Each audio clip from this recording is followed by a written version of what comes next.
Mi hermana me tendió una trampa diciéndoles a nuestros padres que era un mujeriego y un drogadicto. Me echaron de casa. Años después, en mi boda, mi padre me envió un mensaje que decía: mira, voy a ser sincero contigo. Toda esta historia comenzó cuando yo tenía 20 años. Mi hermana tenía 22 en ese momento, y al parecer, esa fue la edad en la que decidió destruir mi vida por completo por razones que todavía intento comprender. Déjenme ponerlos en situación. Soy el menor de 2 hermanos. El nombre de mi hermana es Rachel. Siempre ha sido la hija dorada. Estudiante de sobresalientes, voluntaria en refugios de animales, hacía yoga, tenía todo ese rollo de hija perfecta. Mientras tanto, yo simplemente existía, jugaba al baloncesto después de clase, trabajaba en un supermercado local reponiendo estanterías e intentaba averiguar qué quería hacer con mi vida. Nada especial.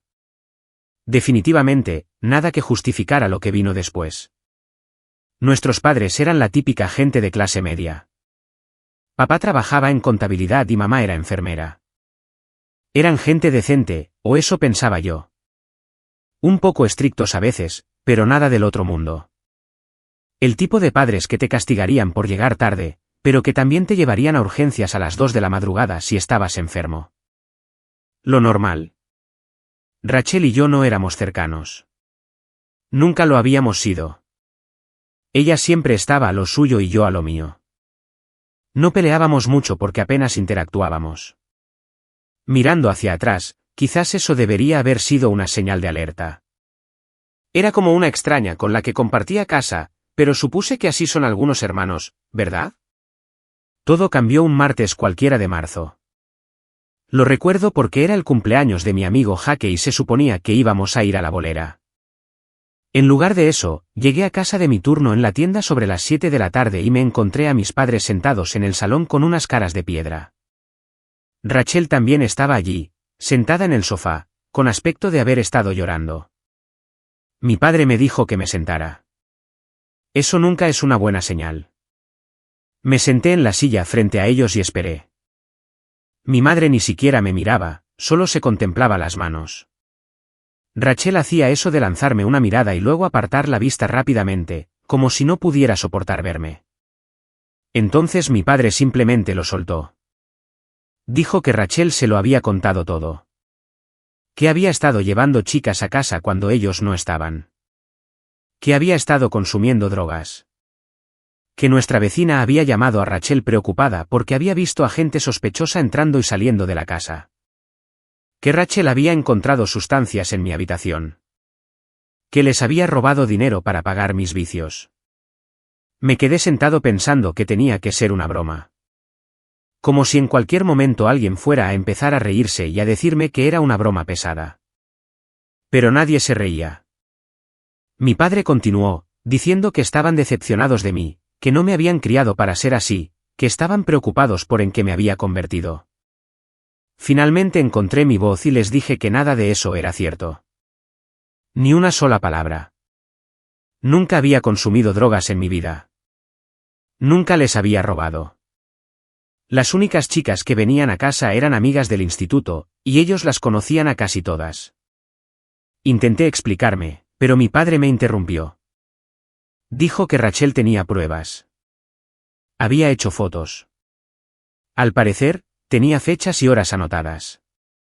Fue entonces cuando Rachel sacó un pequeño cuaderno. Empezó a leer unas anotaciones. 3 de marzo, llegué a casa y olí sustancias extrañas en el pasillo. 10 de marzo, encontré residuos sospechosos en el baño. 15 de marzo, noté que faltaba dinero del tarro de las galletas. Y así sucesivamente, todo pura ficción. Pero lo había escrito como si fuera una especie de diario de pruebas, y mis padres se estaban tragando cada palabra. Pedí ver lo que supuestamente había encontrado en mi habitación. Rachel dijo que lo había tirado porque no lo quería en casa. ¡Qué conveniente! Les dije que registraran mi habitación en ese mismo momento. Adelante, que lo revisaran todo. Pero mi padre dijo que esa no era la cuestión. La cuestión era que había violado su confianza. Que aunque ya no hubiera pruebas físicas, la palabra de Rachel era suficiente. Eso dolió. La palabra de Rachel era suficiente. Pero la mía no.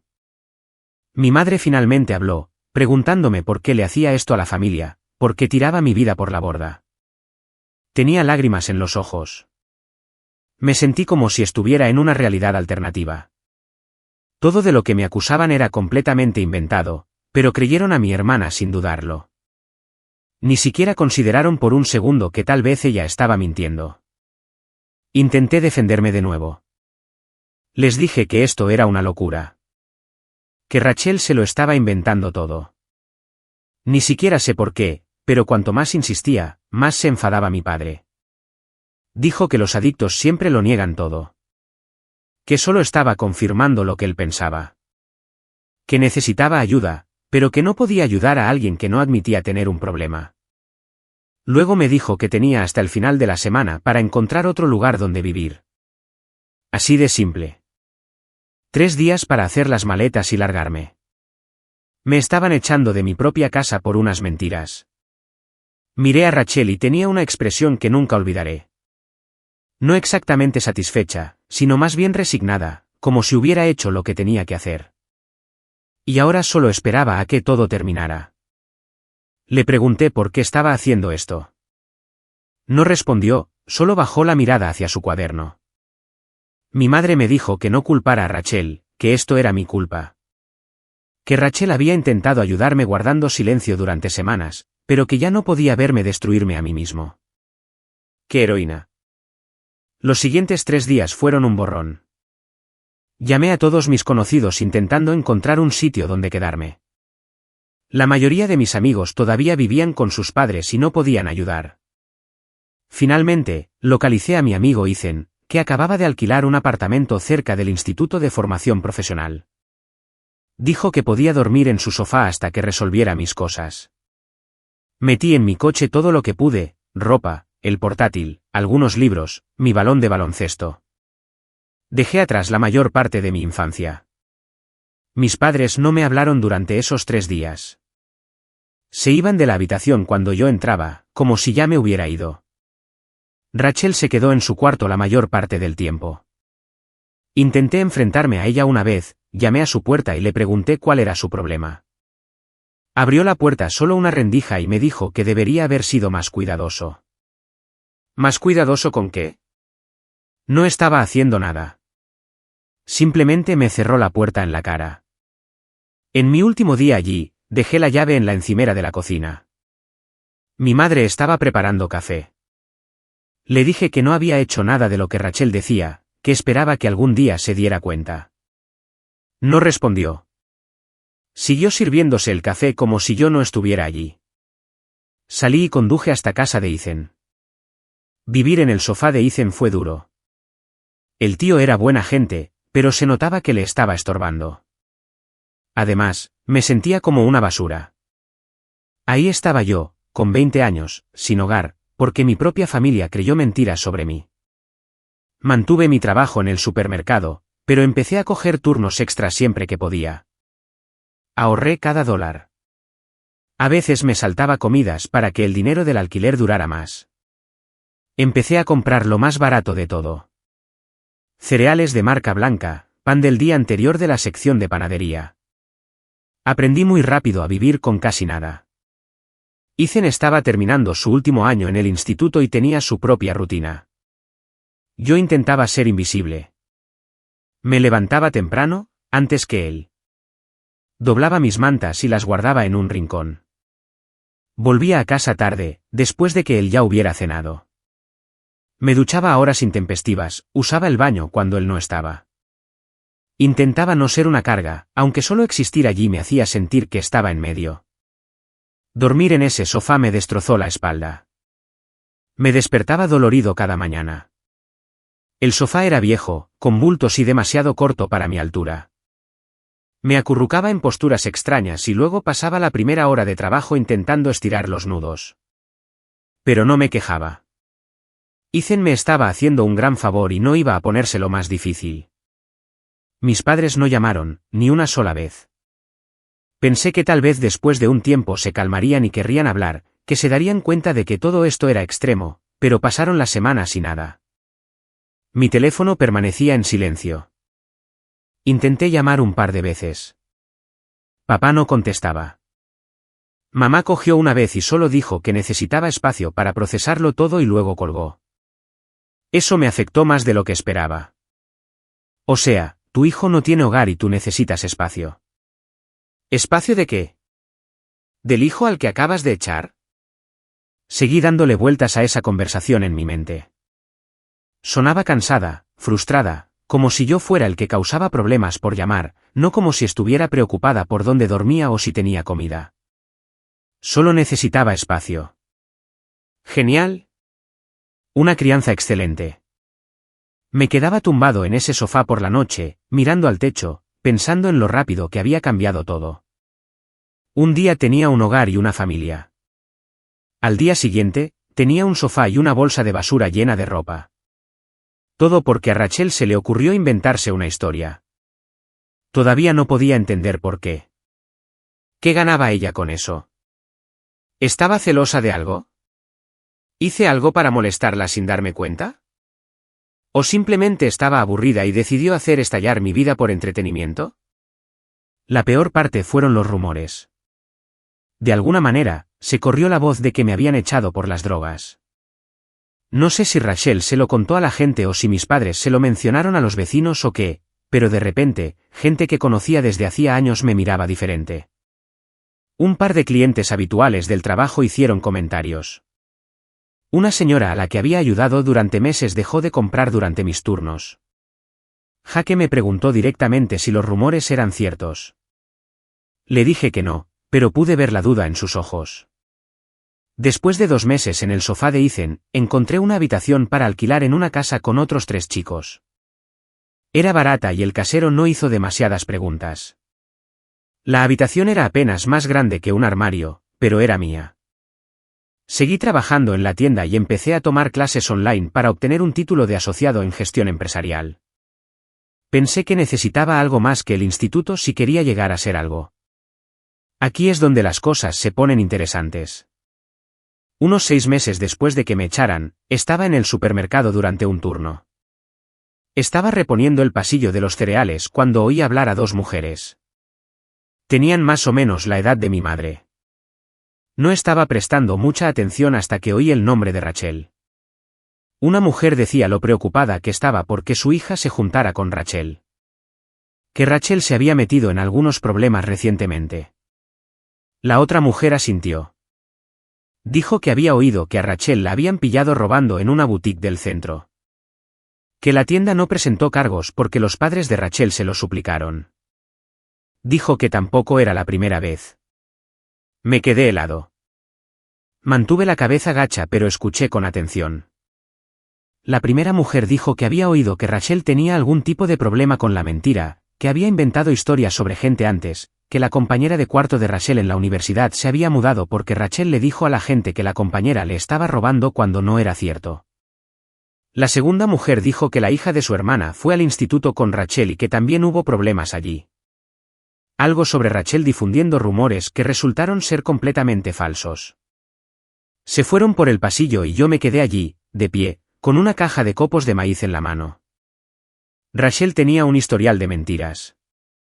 Mis padres debían saberlo o al menos sospecharlo.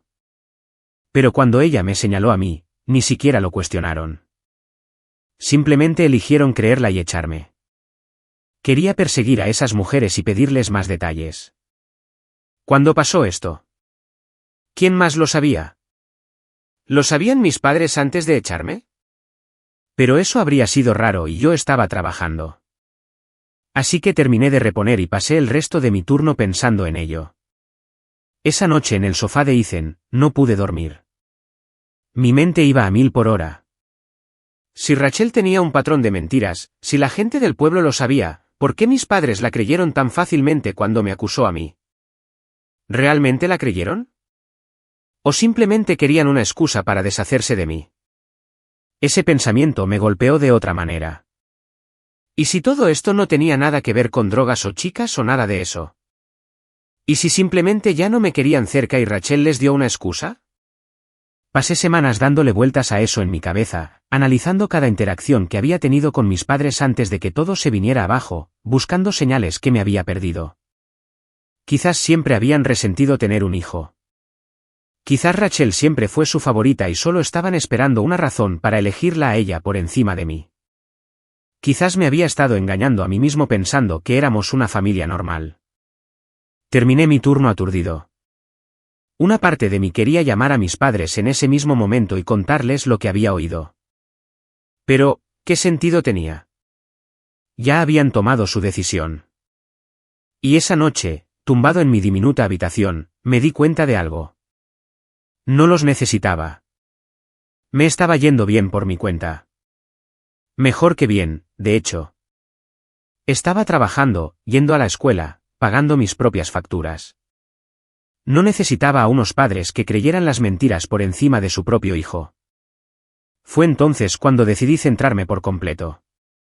Trabajé como un burro en ese supermercado. Me ascendieron a subgerente después de un año.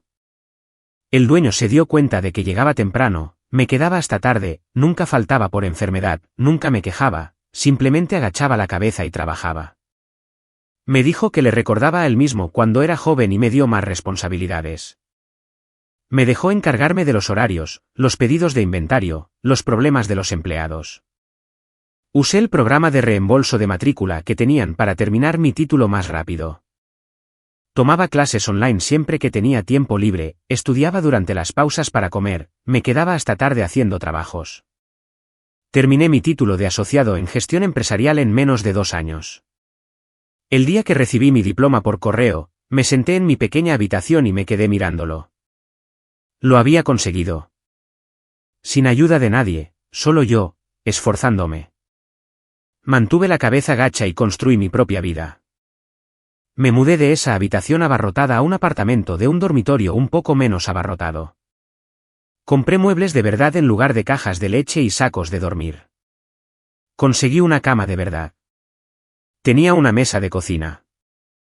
Pequeñas cosas que probablemente parecían básicas pero que para mí eran enormes. Mientras tanto, silencio total por parte de la familia. Los cumpleaños iban y venían. ¿Las fiestas? Nada. Yo tampoco me puse en contacto. ¿Qué se suponía que debía decir? Oye, ¿recuerdan cuando me echaron basándose en puras mentiras? Buenos tiempos. El primer cumpleaños solo fue raro. Me compré un pastel de la sección de panadería del trabajo, me senté en mi apartamento y me lo comí directamente de la caja, viendo lo que fuera que hubiera en la tele. Me dije a mí mismo que no importaba. Solo un día más. Pero sí importaba. Siempre importó. Salí con algunas chicas, pero nada serio. Tuve citas con algunas chicas de la zona, un café aquí, una película allá, pero nunca pude abrirme de verdad. ¿Cómo explicas tu situación familiar sin sonar como si tuvieras problemas? Así que mantenía las cosas superficiales, y al final ellas seguían adelante. Por mí, estaba bien. La mayor parte de mi energía se destinaba al trabajo y a la escuela de todos modos. No tenía tiempo para relaciones complicadas. Me ascendieron a gerente de la tienda después de 2 años. El dueño se jubilaba y me ofreció el puesto. Venía con un aumento decente y beneficios, seguro médico, vacaciones pagadas, plan de pensiones 401k, cosas que nunca había tenido. El sueldo era decente y finalmente sentí que estaba llegando a alguna parte. Me mudé a mi propio apartamento de un dormitorio en una zona más bonita de la ciudad. Nada lujoso, pero tenía lavavajillas y mi propia plaza de aparcamiento, y eso se sentía como un éxito. Tenía un pequeño balcón donde me sentaba algunas mañanas con un café, veía salir el sol y sentía que quizás lo había logrado. Por esa época, conocí a Lisa. Trabajaba en el banco de al lado del supermercado. Venía durante su hora de almuerzo y charlábamos. Empezó de forma casual. Necesitaba ayuda para encontrar algo y yo la acompañaba al pasillo. Luego empezó a venir más a menudo, incluso cuando no necesitaba nada. Hablábamos junto a la sección de frutas y verduras. Me hacía reír. Tenía un sentido del humor seco que me pillaba por sorpresa, hacía comentarios sobre los clientes raros o los productos orgánicos carísimos y yo me partía de risa. Era divertida, inteligente, no se tomaba la vida demasiado en serio. Nunca pareció importarle que yo fuera solo el gerente de una tienda. No me preguntó por qué no tenía un trabajo elegante o por qué conducía un coche viejo. Simplemente le gustaba hablar conmigo. Eso era nuevo. Empezamos a tomar café en mis descansos. Luego me preguntó si quería que fuéramos a cenar alguna vez. Cenar de verdad, no solo un café. Dije que sí, sin siquiera pensarlo. Nuestra primera cita de verdad fue en un restaurante italiano cerca de su apartamento. Nada caro, pero la comida era buena. Hablamos durante 3 horas sobre todo. Ella me contó sobre su familia, su trabajo, sus sueños de viajar algún día. Yo le hablé del trabajo, la escuela y mi apartamento con balcón. No mencioné a mi familia. Aún no estaba preparado para esa conversación. Empezamos a vernos regularmente. Ella venía a la tienda durante su hora de almuerzo y comíamos juntos en la sala de descanso. Yo la recogía después del trabajo y dábamos una vuelta en coche, comíamos algo, hablábamos. Era fácil estar con ella. No exigía atención constante ni se enfadaba si tenía que trabajar hasta tarde. Simplemente encajó en mi vida como si siempre hubiera estado allí. Después de unos meses, supe que tenía que contarle mi situación familiar. Nos estábamos poniendo serios y ella había empezado a preguntar cuándo podría conocer a mis padres. Yo seguía poniendo excusas, están ocupados. No somos muy cercanos. Viven lejos. Finalmente, una noche, estábamos en mi apartamento y me preguntó sin rodeos cuál era el problema. Así que le conté toda la historia. Las acusaciones de Rachel, mis padres echándome, los 5 años de silencio, todo. Estaba nervioso. ¿Pensaría ella que yo también mentía? ¿Pensaría que debía haber algo de verdad si mis propios padres lo habían creído? Pero ella simplemente escuchó, hizo algunas preguntas y luego dijo que cualquier familia que hiciera algo así no merecía mi tiempo. Fue entonces cuando supe que ella era diferente. No dudó de mí, no preguntó si tal vez había hecho algo para merecerlo. Simplemente me creyó, aceptó que mi familia me había fallado y siguió adelante. Dijo que su familia era mi familia ahora si yo quería, que a sus padres les encantaría, que no necesitaba a gente que me había desechado. Conocí a su familia un mes después. Sus padres vivían a 1 hora de distancia en un bonito barrio residencial. Su padre, Greg, me estrechó la mano, me preguntó por mi trabajo, parecía genuinamente interesado. Su madre, Patricia, me abrazó como si me conociera de toda la vida. Me invitaron a la cena del domingo. Hicieron estofado de ternera y puré de patatas.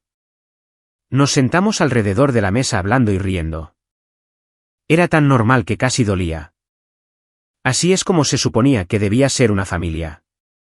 El hermano menor de Lisa, Sam, también estaba allí.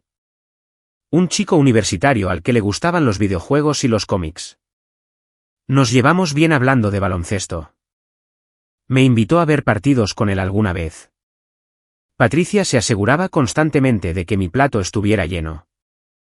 Greg me preguntó si necesitaba ayuda con algo en el trabajo o en mi apartamento. Simplemente me acogieron como si siempre hubiera sido parte de la familia. Después de la cena, Patricia me llevó a un lado, me dijo que Lisa les había contado mi situación, que lamentaba que hubiera pasado por eso, que cualquier hijo de Lisa era un hijo para ellos. Casi lloro allí mismo, en su cocina. Esta mujer a la que conocía desde hacía 3 horas me estaba ofreciendo más apoyo del que mis propios padres me habían dado en años. A partir de entonces, fui parte de la familia de Lisa. Las cenas de los domingos se convirtieron en algo habitual. Las fiestas en su casa, las celebraciones de cumpleaños. Patricia me llamaba solo para ver cómo estaba. Greg me enviaba por texto artículos sobre gestión de empresas o me pedía mi opinión sobre cosas. Sam me invitaba a conciertos o partidos. Me incluyeron en todo. Nunca me hicieron sentir como un extraño o un caso de caridad. Simplemente me trataron como a uno más de la familia. 3 años después de que me echaran, le pedí matrimonio a Lisa. Estábamos en el parque donde tuvimos nuestra primera cita de verdad. Nada dramático. Solo le pregunté si quería hacer esto oficial para siempre. Dijo que sí antes de que terminara la pregunta. Decidimos tener una boda pequeña, su familia y nuestros amigos. Eso era todo. No planeaba invitar a mis padres ni a Rachel. ¿Por qué lo haría? Habían dejado claro que yo ya no era parte de su familia. Los padres de Lisa fueron geniales. Su padre me ayudó a elegir el lugar. Su madre fue a comprar el vestido con Lisa y me enviaba fotos aunque se suponía que no debía verlo. Me trataron como si siempre hubiera sido parte de su familia. Así es como se suponía que debía ser una familia. Fijamos la fecha para septiembre. Reservamos un lugar bonito en un jardín a las afueras de la ciudad. Nada enorme, quizás 60 personas. Lisa se encargó de la mayor parte de la planificación porque yo seguía trabajando a tiempo completo. Estábamos pagando todo nosotros mismos. Sin ayuda, sin préstamos, solo nuestros ahorros y un presupuesto inteligente. 2 meses antes de la boda, recibí una solicitud de amistad en las redes sociales. Era mi padre. Me quedé mirándola durante unos 10 minutos. Solo su nombre y su foto de perfil. Él y mi madre en unas vacaciones. Parecían mayores. Papá tenía más canas. Dejé la solicitud ahí durante una semana antes de aceptarla finalmente, más por curiosidad que por otra cosa. Al principio no pasó nada. Luego, unos días después, recibí un mensaje. Era largo. Empezaba con hola, hijo. Solo eso ya era raro. 5 años de silencio y de repente, hola, hijo. Como si hubiéramos hablado ayer. El mensaje básicamente decía que había estado pensando en mí, que él y mamá habían estado hablando de contactarme, que Rachel se había mudado y que habían estado reflexionando sobre las cosas, que se habían dado cuenta de que quizás habían sido demasiado duros. ¿Demasiado duros? Como si me hubieran castigado en lugar de echarme de mi vida. Dijo que les encantaría reconectar, quizás tomar un café y hablar. Mencionó que había oído por ahí que estaba comprometido. Felicidades, escribió. Nos encantaría estar allí si nos aceptaras. Leí ese mensaje unas 20 veces. Cada vez, me irritaba más. Ninguna disculpa, ningún reconocimiento de que habían destruido por completo nuestra relación por unas mentiras. Solo un casual hemos estado pensando en ti, como si hubieran estado ocupados y se hubieran olvidado de llamar. No respondí. Le mostré el mensaje a Lisa. Lo leyó y levantó una ceja. Dijo que dependía de mí, pero me recordó que esas personas eligieron creer lo peor de mí sin siquiera darme una oportunidad justa. Que habían dejado pasar 5 años sin comprobar si estaba vivo. Que si los dejaba volver a entrar, debería estar preparado para más decepciones. Tenía razón. Pero tampoco podía dejar de pensar en ello. Una parte de mí quería responderles y decirles exactamente lo que pensaba de su comentario de demasiado duros. La otra parte quería simplemente bloquearlos y seguir adelante. Llegué a un compromiso. No respondí, pero tampoco los bloqueé. Simplemente lo dejé en visto. Una semana después, mi madre envió un mensaje. Un ambiente similar. Muchos te echamos de menos y nos encantaría verte. Dijo que había hablado con Rachel y que Rachel se sentía fatal por todo. Que Rachel había madurado mucho, que quizás podríamos sentarnos todos como una familia y solucionar las cosas. Eso me hizo reír. Rachel se sentía fatal. Claro que sí. Se sentía tan fatal que no se había puesto en contacto ni una vez en 5 años. No había enviado un solo mensaje diciendo, oye, quizás exageré. No. Ahora que me iba a casar y probablemente parecía exitoso, de repente todos se sentían fatal. Estaba desahogándome con uno de los chicos con los que trabajaba, Anthony. Él había estado allí cuando me ascendieron a subgerente. Conocía toda mi historia. Me escuchó y luego me hizo una pregunta, ¿qué es lo que realmente quieres? ¿Los quería en mi boda? ¿Quería una relación con ellos? ¿O solo quería que reconocieran que la habían fastidiado? Honestamente, No lo sabía. Había pasado 5 años construyendo una vida sin ellos. Tenía a Lisa, a su familia, buenos amigos, un trabajo sólido. No los necesitaba. Pero quizás una parte de mí quería que vieran lo que había construido, que vieran que lo había logrado sin ellos. Que su hija dorada, Rachel, no era la única que podía tener éxito. Pero eso se sentía mezquino. Le dije eso a Anthony y él se encogió de hombros. Dijo, a veces la mezquindad es válida. Dijo que me habían hecho mucho daño, y que si quería que vieran que había prosperado a pesar de ellos, eso no estaba mal, pero que debía ser honesto conmigo mismo sobre lo que quería. Lo pensé durante días. Finalmente, decidí responder. Lo mantuve simple. Le dije a papá que apreciaba que se hubiera puesto en contacto, que lo había pensado y no estaba listo para reconectar, que ahora tenía una vida y era feliz, que esperaba que él y mamá estuvieran bien, pero que necesitaba concentrarme en mi futuro. No mencioné la boda específicamente. Papá respondió casi de inmediato. Dijo que entendía pero que esperaba que lo reconsiderara.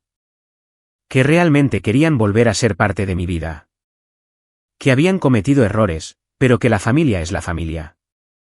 Terminó con, por favor, piensa en dejarnos ir a tu boda. Significaría todo para tu madre. Ahí estaba. La boda. Por supuesto, de eso se trataba todo en realidad. Habían oído que me iba a casar y de repente querían volver a entrar. Probablemente no querían quedar mal con los parientes o los vecinos cuando la gente preguntara dónde estaban en las fotos. O quizás se sentían genuinamente culpables. Difícil de decir. Le mostré el mensaje a Lisa de nuevo. Puso una mueca. Dijo que si los quería allí, me apoyaría, pero que personalmente, pensaba que habían perdido el privilegio de estar en los momentos importantes de mi vida. Que se habían perdido 5 años y no podían simplemente volver a entrar como si nada porque les convenía. El padre de Lisa tenía una opinión diferente. Dijo que a veces la gente se da cuenta demasiado tarde de lo que ha perdido. Que los padres no son perfectos y que quizás querían enmendar las cosas de verdad. Pero también dijo que debía confiar en mi instinto, que si algo no me cuadraba sobre el momento en que lo hacían, probablemente tenía razón. Decidí llamar a Jake. Habíamos seguido siendo amigos a pesar de todo y él había sido sincero conmigo desde el principio. Cogió al segundo tono. Le conté lo de los mensajes. Se quedó en silencio un minuto y luego dijo, ¿recuerdas cuando intentaste decirles la verdad y no quisieron escuchar? ¿Recuerdas cuando más los necesitabas y te echaron? Esas cosas pasaron. No les debes nada. Eso lo decidió todo. Le escribí a mi padre una vez más. Le dije que había tomado mi decisión, que no les extendería una invitación a la boda, que Lisa y yo queríamos que fuera pequeña y personal, con la gente que había estado ahí para nosotros. Que les deseaba lo mejor, pero que yo había seguido adelante. Lo envié antes de poder dudar. La respuesta llegó 1 hora después. Esta vez era más larga. Papá dijo que estaba decepcionado, que esperaba que yo fuera más maduro al respecto. ¿Más maduro? Casi me río. Dijo que se suponía que la familia debía perdonar, que guardar rencor no era sano, que solo habían hecho lo que pensaban que era mejor en ese momento. Que Rachel había sido muy convincente y que solo intentaban proteger a la familia. Así que ahí estaba, todavía defendiendo su decisión, todavía actuando como si yo fuera el problema por no perdonarlos lo suficientemente rápido. Ninguna disculpa real, solo decepción porque no estaba siguiendo el guión. No respondí a ese. Simplemente archivé la conversación y seguí con la planificación de la boda. 2 semanas antes de la boda, recibí otro mensaje. Esta vez de Rachel. La primera vez que sabía de ella desde el día que me fui. El mensaje era más corto que el de nuestros padres. Decía que había oído que me casaba. Felicidades. Dijo que sabía que probablemente no quería saber de ella, pero que quería que supiera que lo sentía. Que en aquel entonces estaba lidiando con sus propios problemas y lo pagó conmigo. Que esperaba que algún día pudiera perdonarla. Me quedé mirando ese mensaje durante mucho tiempo.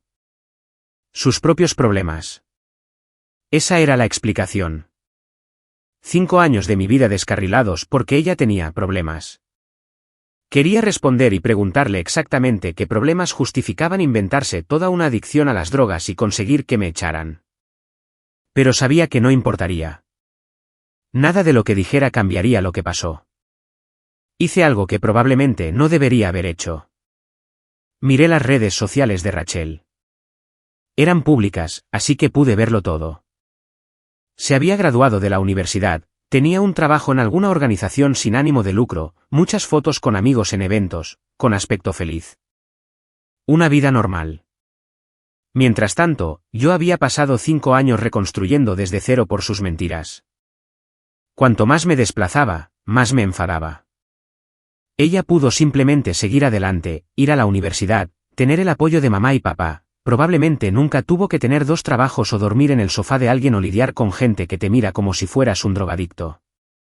No había enfrentado ninguna consecuencia por destruir mi vida. Cerré la aplicación y tampoco respondí a su mensaje. Hay cosas que no se perdonan.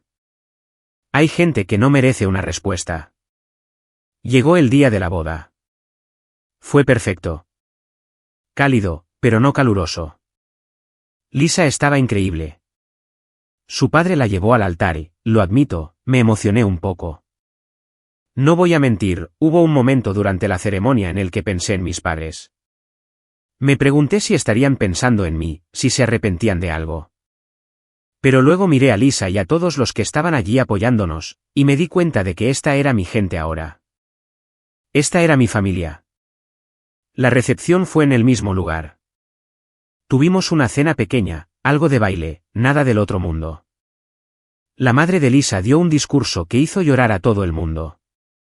Uno de mis compañeros de trabajo dio un discurso sobre cómo había pasado de dormir en un sofá a dirigir una tienda y planificar una boda.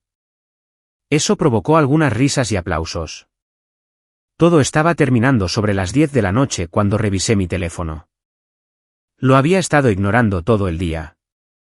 Tenía un montón de mensajes de felicitación de amigos. Algunas fotos en las que me habían etiquetado. Y un mensaje de mi padre, enviado unas 2 horas antes. El mensaje era largo. Empezaba con: vi fotos de tu boda en las redes sociales. Parecías feliz. Supongo que sería un amigo de Lisa con publicaciones públicas. Dijo que se alegraba de que hubiera encontrado a alguien. Que él y mamá estaban orgullosos de mí. ¿Orgullosos?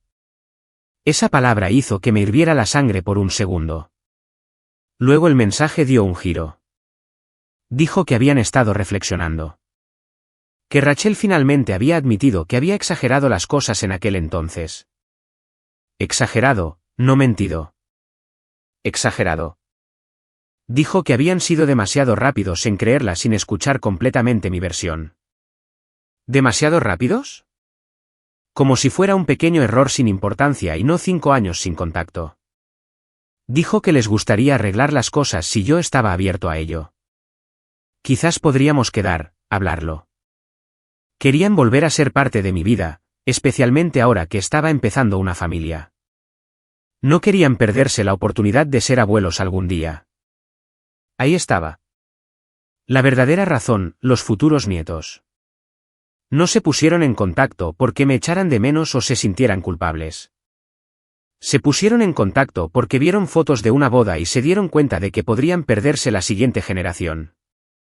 Un clásico. El mensaje terminaba con: por favor, piénsalo. Solo tienes una familia. Mamá y yo cometimos errores, pero queremos arreglarlo. Te queremos. Le mostré el mensaje a Lisa en un momento de tranquilidad. Lo leyó y negó con la cabeza. Dijo que era muy atrevido por su parte decir que estaban orgullosos después de abandonarme durante 5 años.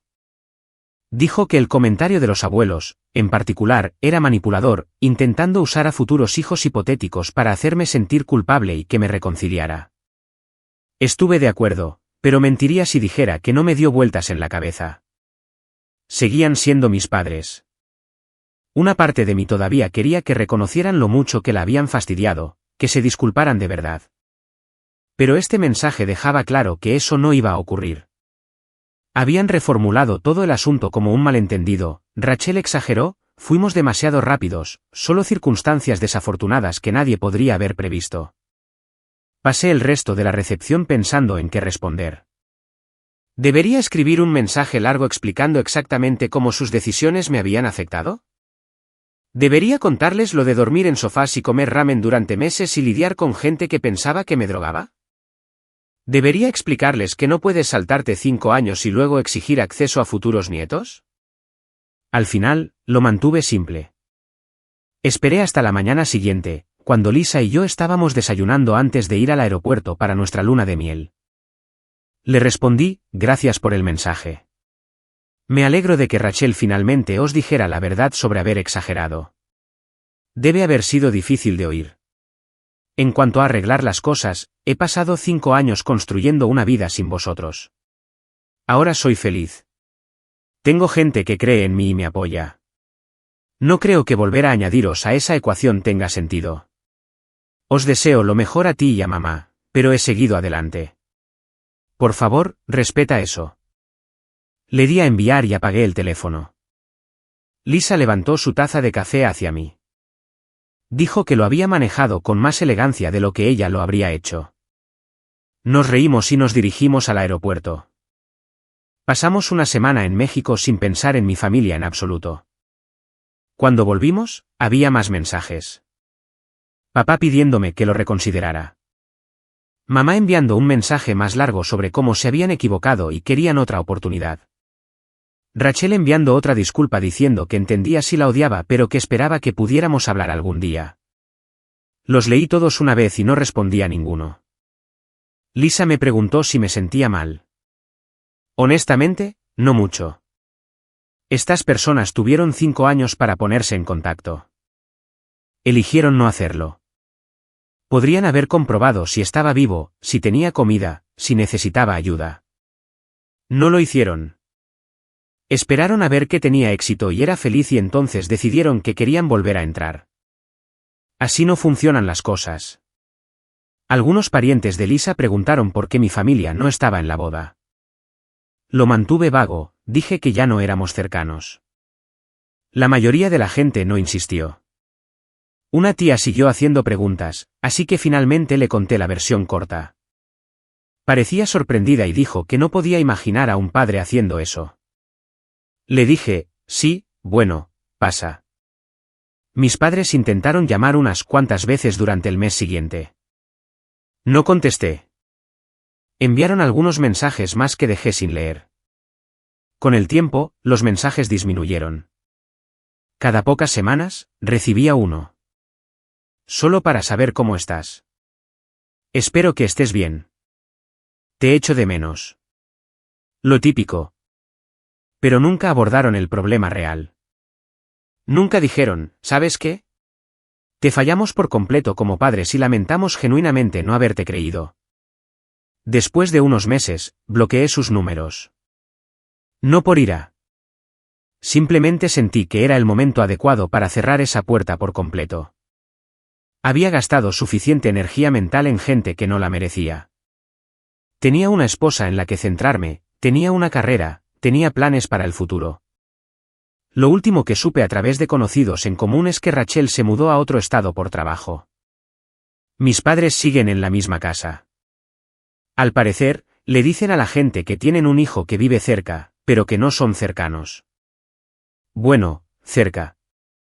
Vivo a 2 horas de distancia, pero supongo que eso es más fácil que explicar que echaron a su hijo por unas mentiras y que él no quiere saber nada de ellos. Si te ha gustado este vídeo, por favor, dale al botón de suscribir. Realmente ayuda al canal y nos ayuda a traerte más y mejores historias. Gracias.